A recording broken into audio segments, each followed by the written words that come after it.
Em história, quase nada começa do nada. E é por isso que a Academia Portuguesa de História, recriada em 1936, celebrou ao longo deste ano os 3 séculos decorridos da fundação da entidade que foi a sua antecessora, a Academia Real da História Portuguesa. Havia um contexto fundacional em 1720-21, como havia um contexto em 1936. E a própria Academia que hoje conhecemos já não é, em muitos aspectos, a mesma de 1936. E é sobre essas continuidades e descontinuidades que vos queria deixar 2 palavras. A história parte de pressupostos empíricos e inegáveis, mas algumas vezes esquecidos. Que o tempo passa, que as circunstâncias mudam, que a memória se desvanece. E que tudo isso, que é da natureza humana e da natureza das coisas, pode, no entanto, ser combatido. Todos conhecem a citação atribuída ao filósofo americano George Santayana, que na sua formulação correta diz que, cito, aqueles que não se lembram do passado estão condenados a repeti-lo. Fim de citação. A frase supõe que o passado só existe enquanto memória do passado. Quer dizer que o passado sem memória é tão insubstancial quanto o futuro que não viveremos. Mas Santayana também sugere que repetir o passado é uma condenação. Não porque o passado seja necessariamente um mal, mas porque fez parte de um processo sem o qual, de facto, não aprendemos nada. E da ignorância nunca vem bem ao mundo.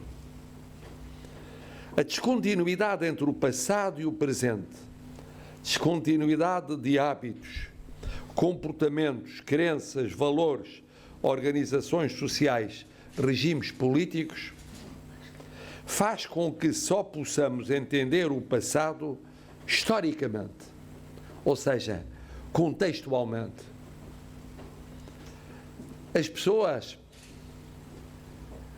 portavam-se assim porque viviam numa determinada sociedade, segundo determinada mundividência. E só a história dá acesso aos códigos que nos permitem perceber os nossos antepassados.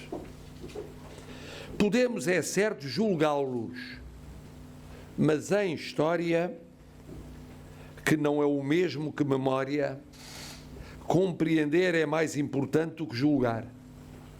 E julgar sem compreender é uma atividade inútil. A descontinuidade da história, enquanto curso dos acontecimentos, é contrariada pela continuidade da história enquanto investigação dos acontecimentos. Sem a história, teríamos apenas fragmentos desconexos de um passado mitificado ou diabolizado, nebuloso ou definitivamente mal entendido, baseado em falsidades e meias-verdades. É provável, ou antes é certo, que um historiador de 1720 não pensava em termos ideológicos ou metodológicos como um historiador de 1936 ou como um historiador de 2021. Mas o caso português é um bom exemplo de como a continuidade pode coexistir com a descontinuidade. Afinal, já havia Portugal em 1720 e muito antes disso já havia uma ideia de Portugal, e não apenas uma ideia. Havia documentos, monumentos, arquivos, património. Entretanto, sucederam-se vários regimes, monarquia e república, constitucionalismo mais ou menos imperfeito, democracia mais ou menos imperfeita, e ditadura, e democracia.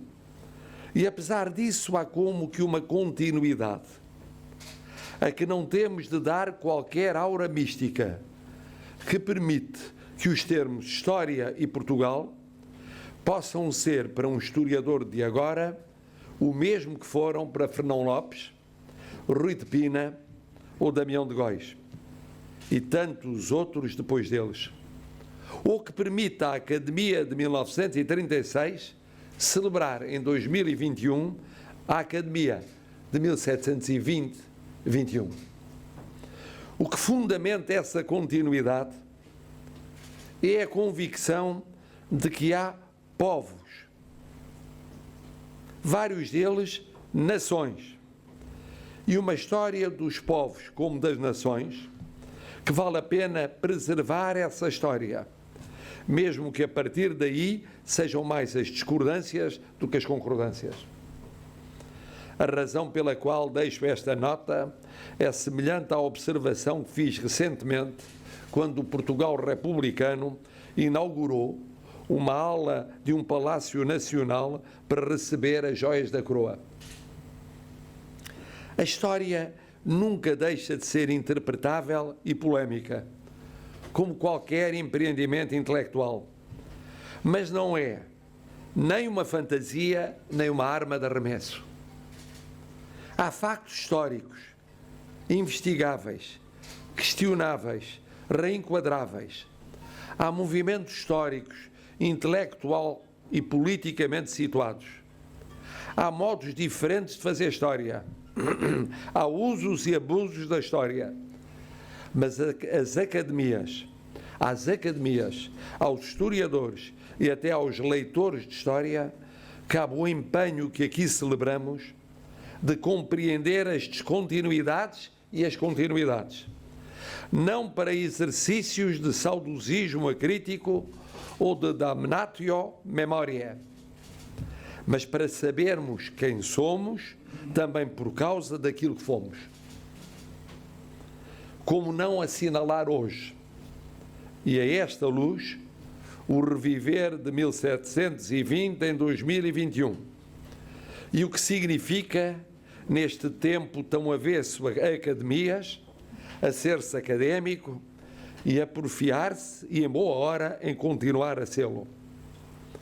Como não entregar nas suas mãos, Senhora Presidente, as insígnias do título de membro honorário da Ordem de Camões, uma ordem deste século a evocar a Portugalidade de 9 séculos e o poeta épico de mais de há 400 anos.